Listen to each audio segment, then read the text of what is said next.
They say most affairs begin with laughter. That kind of quiet laughter over coffee cups and shared complaints, the kind you don't think twice about. Until one day, you realize you're the punchline.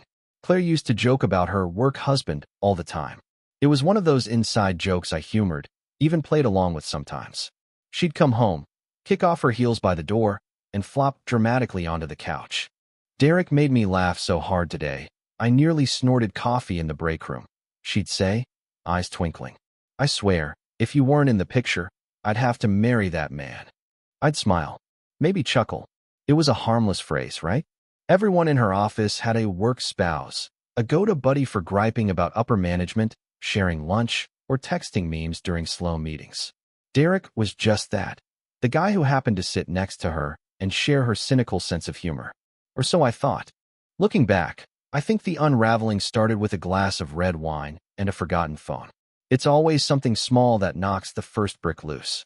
It was a Tuesday night, unremarkable in every way. I'd grilled chicken outside while Claire finished up a call with a client.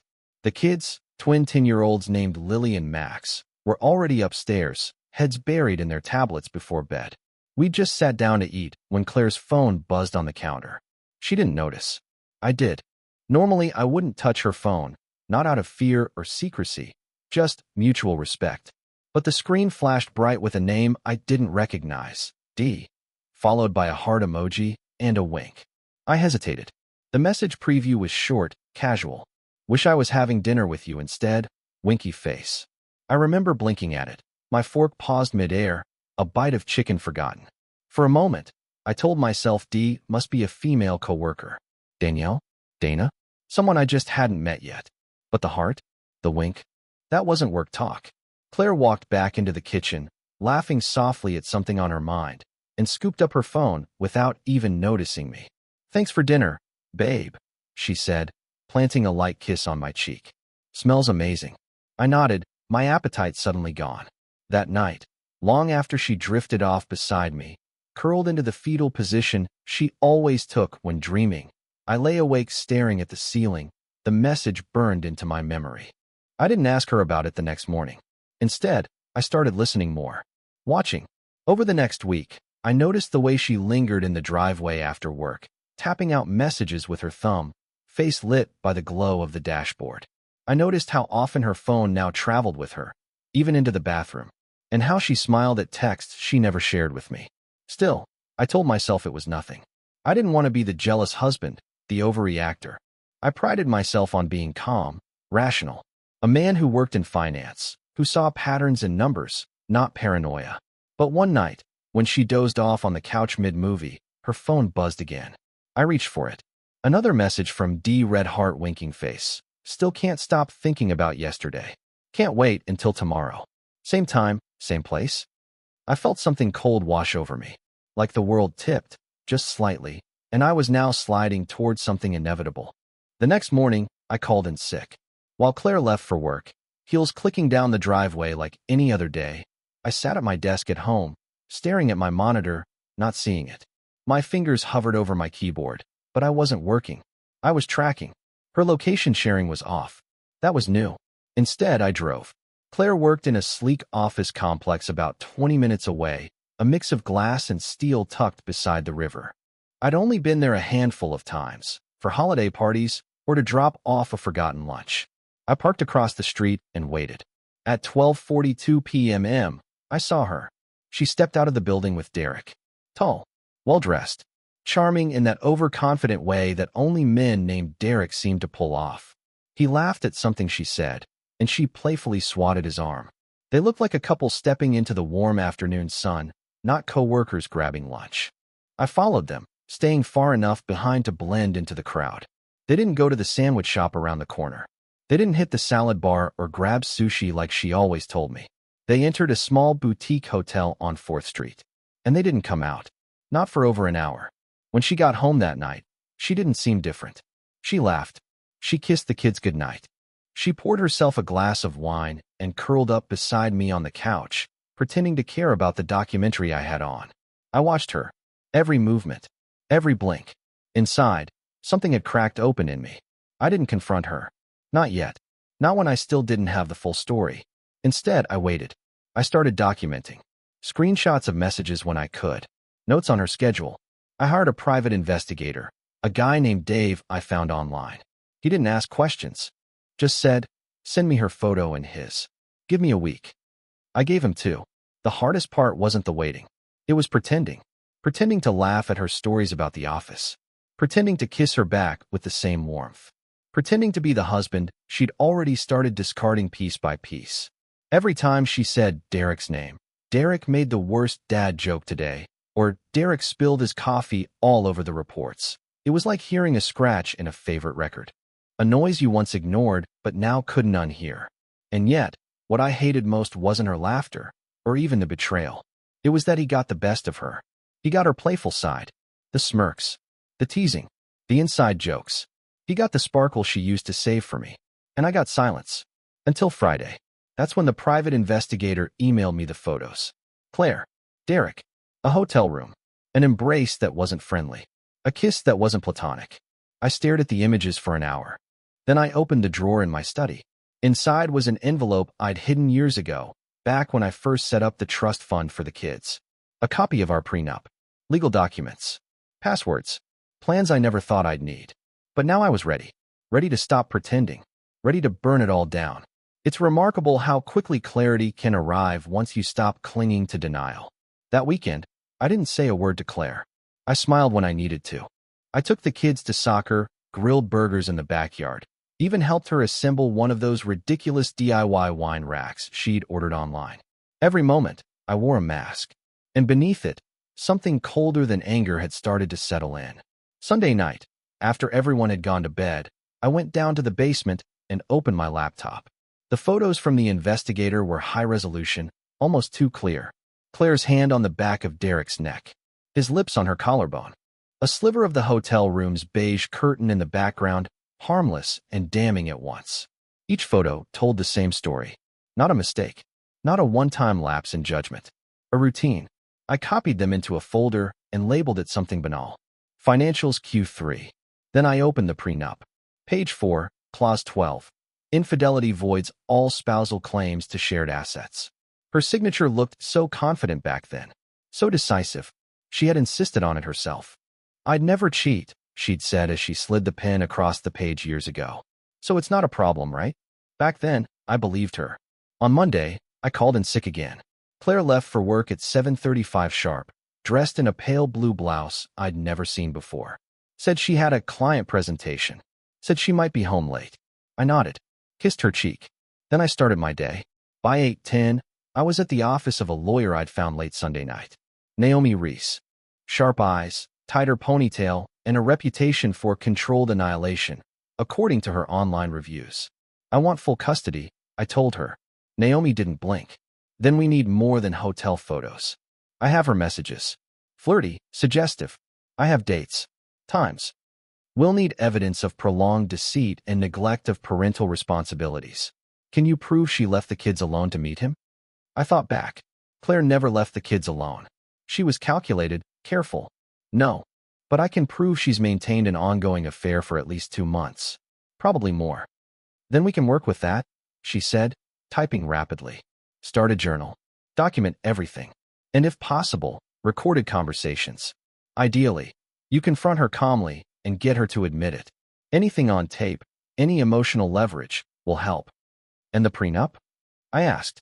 Naomi glanced at the copy I brought. Ironclad. If we can confirm infidelity, she gets nothing. Not the house. Not the accounts. You played this smart, Mr. Holloway. Smart. That word didn't bring me much comfort. By the time I got home, I had a plan. Claire wouldn't know what hit her.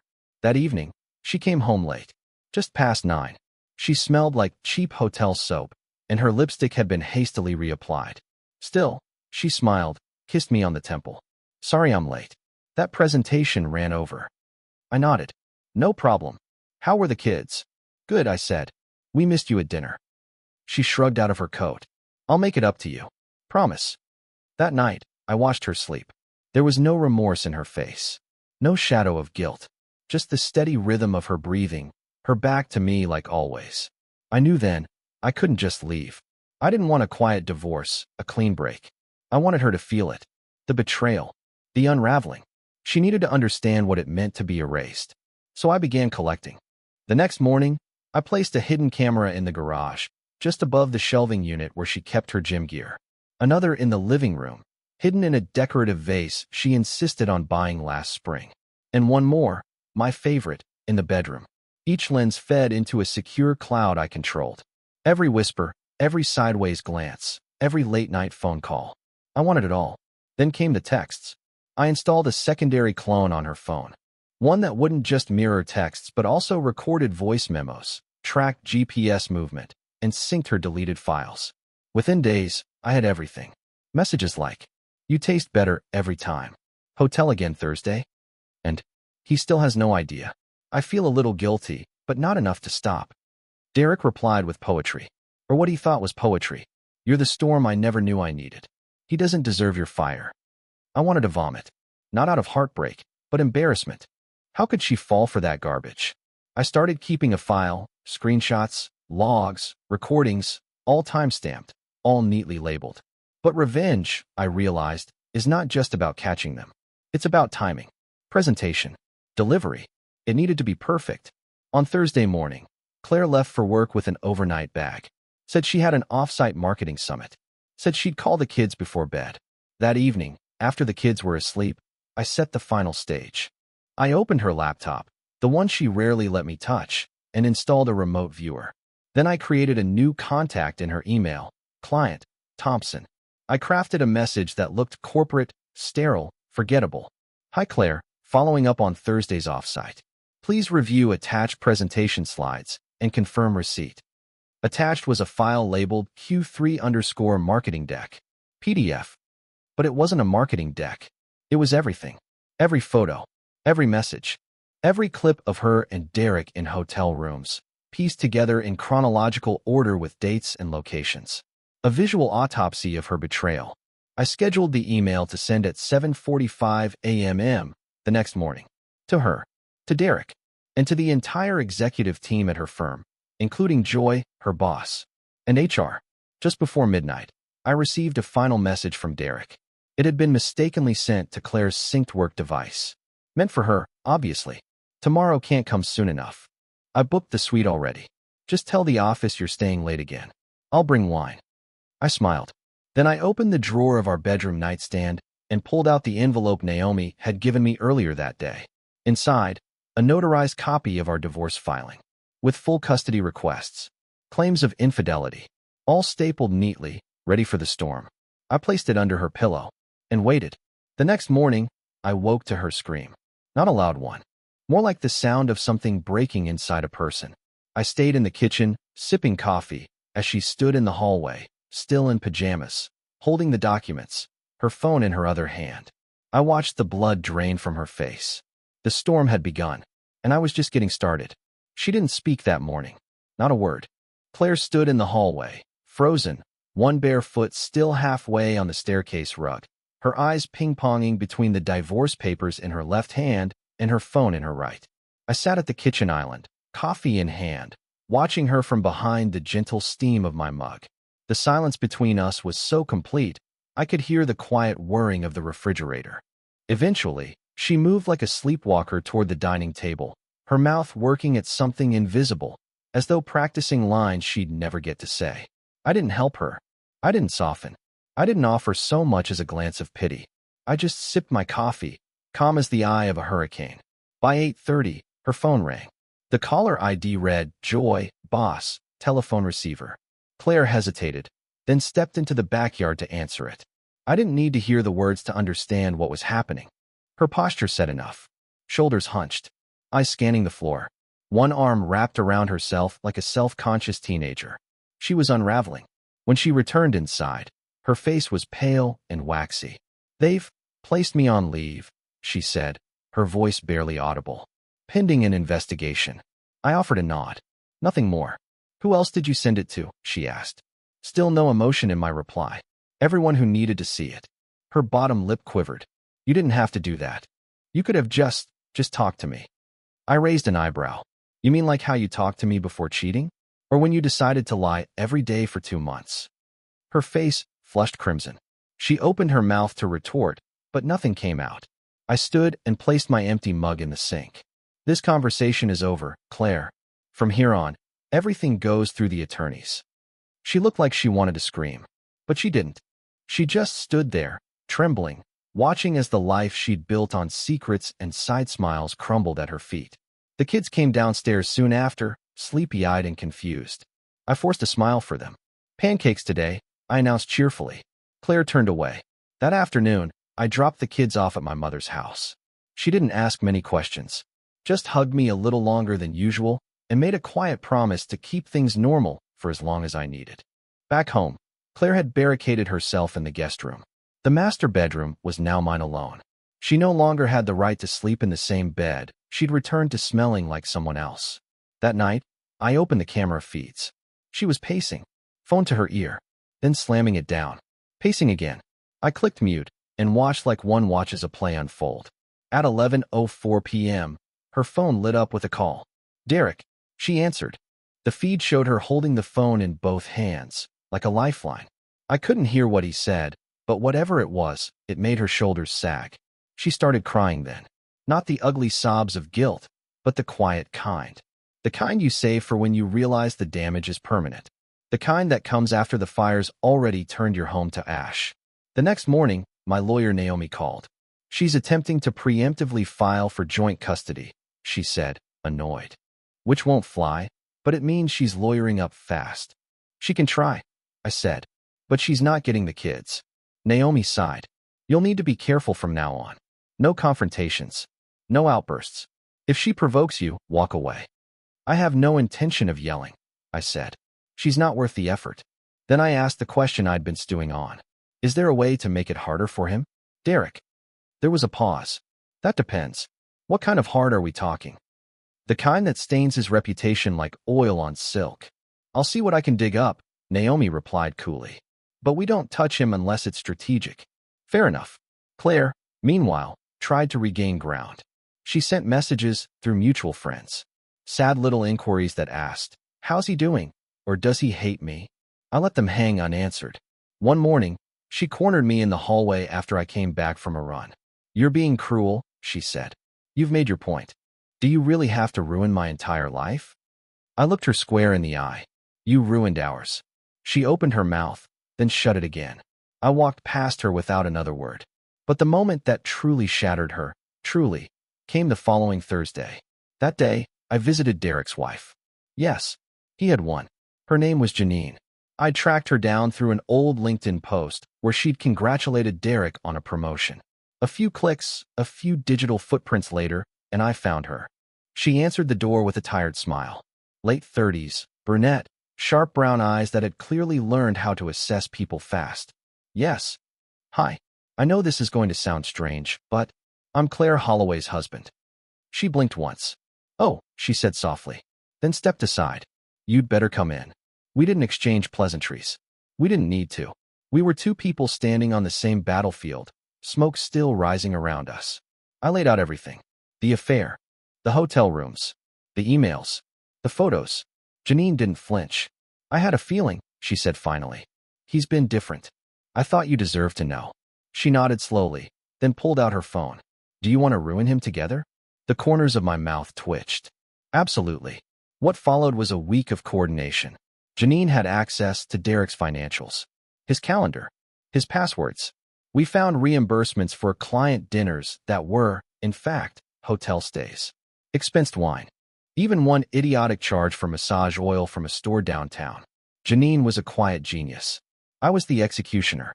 Together, we compiled the dossier and sent it, anonymously, to his company's board. I don't know what expression Derek wore when they called him in, but I know he was fired within 72 hours. Claire found out the same day. She stormed into the kitchen while I was pouring cereal for the kids. You went after him? She hissed. I didn't touch him, I replied calmly. But karma might have. She shook her head, voice cracking. He was all I had left. I looked at her then, and for the first time, I felt nothing. Not hatred, not even satisfaction. Just the cold, clean emptiness that comes when you finally step out of a burning house and realize the worst is already over. You had a family, I said, and you set it on fire for a man who didn't even bother to love you properly. She didn't reply. She left the kitchen with her face in her hands. But I wasn't done. Not yet. Because if she thought losing her job, her affair, and her comfort was the end, she hadn't yet seen what I had planned for D-Day. The beauty of revenge isn't in the fire. It's in the precision of the spark. A week after Derek's termination, Claire was still unraveling in slow motion. She'd begun wearing the same robe until noon, her hair perpetually tied up in a messy bun that used to be charming but now looked defeated. The confidence she once wore like a fitted blazer was gone. Traded for apology-laced glances and cold silences she couldn't weaponize anymore. But none of it moved me. I was focused on D-Day. Not for divorce. That was already in motion. No, D-Day stood for disclosure. There was still one card I hadn't played. Claire's parents. The idyllic couple who doted on her since childhood, who threw us a backyard engagement party under strings of patio lights and toasted our love like it was sacrosanct. Her father, Michael, a retired school principal with a firm handshake and a love of woodworking. Her mother, Elise, all pearls and lemon bars and gentle smiles. They adored me once. I think, in some part of me, I still cared what they thought. But mostly, I wanted them to know everything. The whole, unfiltered truth. Not the sob story Claire had likely rehearsed. Not the version where the marriage just fell apart. So I compiled the dossier. The same one we sent to Derek's board, but this time with a personalized letter addressed to Michael and Elise. I used calm language. No venom. No insults. Just facts. Cold, chronological, undeniable. Then I printed the photos. Not the explicit ones, just enough to paint the picture. Claire and Derek in hotel lobbies. Kissing at lunch. Entering the same room. Date stamped. Time stamped. I hand-delivered the package on a crisp Saturday morning, wearing my best shirt, because presentation still mattered. Elise answered the door, holding a garden trowel. "Oh, James," she said, surprised. "What a nice surprise." I smiled tightly. "I'm afraid it's not a social call." She tilted her head, already sensing the gravity. "Is Michael home?" I asked. She called him, and within a minute, he appeared at the doorframe. Still tall and commanding, but slower than I remembered. "I need 5 minutes," I said. We sat on their porch. I handed over the envelope. They opened it in tandem, flipping through each page, expressionless. Not a single sound. Just rustling paper and the occasional tight breath. When they reached the final page, I said, "This isn't to hurt you. But I won't allow the story to be rewritten. I won't let my children grow up thinking their father was cold or cruel. I want them to know why their lives changed." Michael's jaw clenched. Elise blinked furiously. "Thank you for coming in person," she said finally. That was all. I left without another word. 2 days later, Claire got a call. I watched her from the hallway as she answered, voice hopeful, then heard it falter, crack. "I didn't mean for it to happen that way," she said quietly. "Please don't cut me off." Silence. Then, "I know I've let you down." She hung up and sat there, staring at her phone like it had just betrayed her too. I wish I could say I felt triumphant. But all I felt was clean. The lies were no longer a weight I had to carry. That week, Naomi called. "We have a date for mediation. 3 weeks from now." Any word from her counsel? "They're pushing for joint custody. Financial compromise. Claire's arguing emotional instability on your part post-discovery." I almost laughed. "I'm the unstable one." "She's flailing," Naomi said flatly. "But don't worry. You've built a fortress. And we're not done building." I wasn't. Because there was one final piece. The school. Our twins, Max and Lily, attended a private elementary school just outside the city, tight-knit, community-focused. The kind of place where parents knew each other by first name, where volunteerism was a social currency. Claire was on the PTA board. Of course she was. And their biggest event of the year was coming up, the annual spring gala. She'd chaired it the past 2 years, basking in applause and wine-stained compliments. This year, they'd invited a keynote speaker. Derek. Before his firing, of course. He was listed on the website. A profile still lived. Derek C. Whitmore, VP of Marketing at Hale and Rowe. Devoted father. Champion of workplace equity. I stared at those words for a long time. Then I made a call. I spoke with the PTA president, a woman named Nina. We'd met once or twice. She always wore statement earrings and used words like curate in casual sentences. "I thought you should know," I said calmly. "There have been some developments involving Derek, including an ethics violation that led to his termination." I directed her to the documentation. Within 24 hours, Derek was dropped from the program. And Claire? Claire received an official notice. You are no longer serving as gala chair. Your status on the board will be reviewed after the upcoming meeting. She stormed into the kitchen that night, clutching the email. You're poisoning everything, she hissed. No, I replied. You did that. I'm just removing the mask. Tears welled in her eyes. You've made me into a villain. You made yourself that the moment you decided he was worth more than your family. For a long moment, she looked like she might lunge at me. Her fingers clenched into fists, her mouth opening with some searing retort that never came. Instead, she collapsed into the dining chair, shoulders shaking, but the tears never falling. She was exhausted, hollowed out. But I wasn't finished. I had one more card to play. One final move in the quiet war she started. And it would unfold in front of everyone. At the gala. Yes, she'd been removed from organizing it. But she was still attending. As a guest. As a parent. And I'd just received the final confirmation. The private paternity test results. From the sealed envelope I hadn't dared open until now. The results that would either solidify my revenge or shatter it. I took a breath, slid it open, and read the line. Probability of paternity, 997%. James Holloway is the biological father. I let the paper fall to the desk. Max and Lily were mine. Thank God.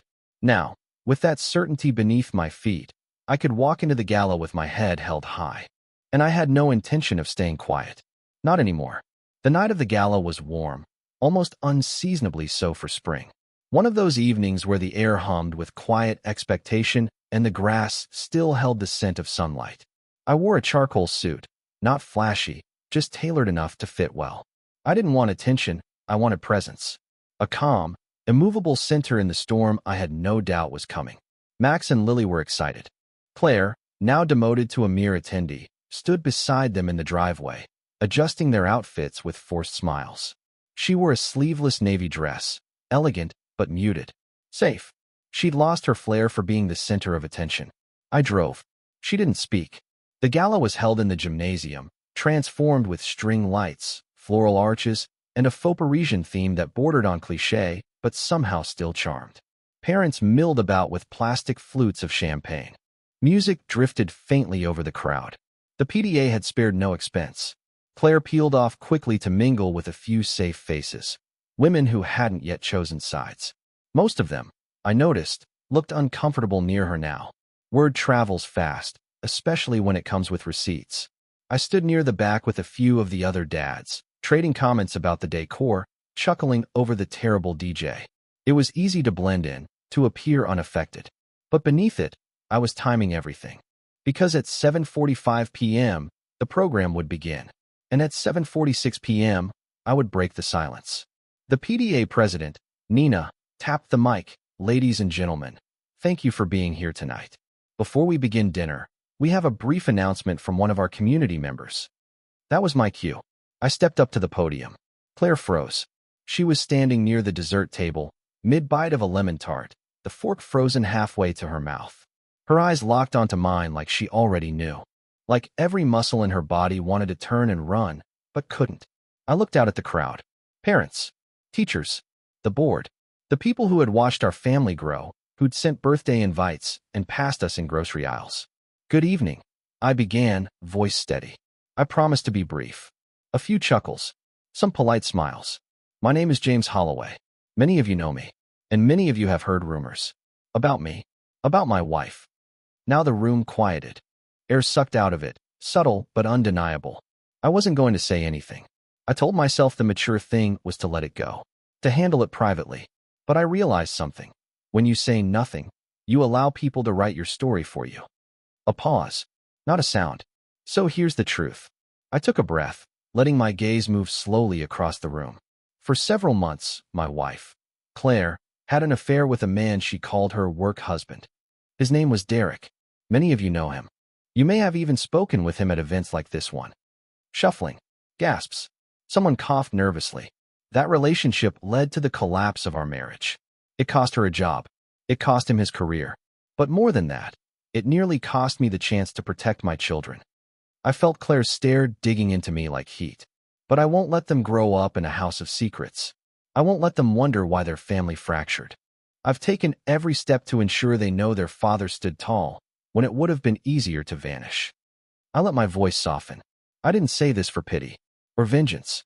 I said it because silence is complicity, and I won't be complicit in someone else's deception. I nodded toward the mic, thank you, and I walked away. No applause. No one knew whether to clap or cry. Claire didn't move. She looked like someone hit her with a floodlight. Pale. Stunned. Alone in a room she used to command. Later, she tried to corner me in the parking lot, her heels clicking desperately behind me. You humiliated me, she hissed. I turned slowly. You humiliated yourself, I replied. I just reminded everyone who you really are. Her voice dropped. I'll never forgive you for this. I stared at her, really stared, for the first time in months. And I said something I'd waited so long to say. I don't care. She blinked. You still think you matter to me, I added. But you don't. You're just noise now. Background static. She opened her mouth, then closed it again. And for once, she had nothing. No excuse. No retort. Nothing. That was the last time we spoke outside of legal mediation. The divorce finalized within the month. Thanks to the prenup and the evidence, I retained the house, full custody, and nearly every asset. She got visitation, supervised at first, and a fraction of what she would have had if she'd simply told the truth. Derek never resurfaced. I heard whispers that his marriage fell apart too, that he moved 2 states over and was working some job beneath him. Good. Let him rebuild from nothing. Like I had to. As for me, I'm still here. The mornings are quieter now. I make the kids breakfast. I pack their lunches. I walk them to school. Sometimes I stand by the fence a little longer than necessary, just watching them run. There's peace in the routine. I've started hiking again. Rejoined an old gym. Reconnected with friends I'd let drift. I'm not rushing to date. I don't need a replacement. I need the space. I've learned to stop romanticizing loyalty. Loyalty without honesty is just cowardice dressed up as love. Max and Lily are adjusting. Kids are stronger than we think.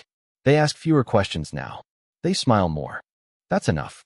Sometimes, in the dead silence of night, I still think of Claire's face that morning she read the divorce papers. Not out of satisfaction, but as a reminder. A reminder that betrayal never starts with a kiss.